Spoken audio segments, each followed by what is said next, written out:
Aksi penipuan atau perang dengan melakukan order fiktif dialami seorang driver atau pengemudi ojek online di Yogyakarta, di mana driver ojol tersebut menerima order fiktif makanan dengan total pesanan hingga 1 juta rupiah.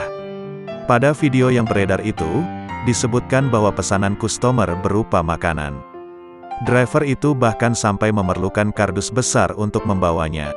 Driver baru sadar ketika tiba di McD total pesanannya sebesar 1 juta rupiah dan mulai curiga order fiktif.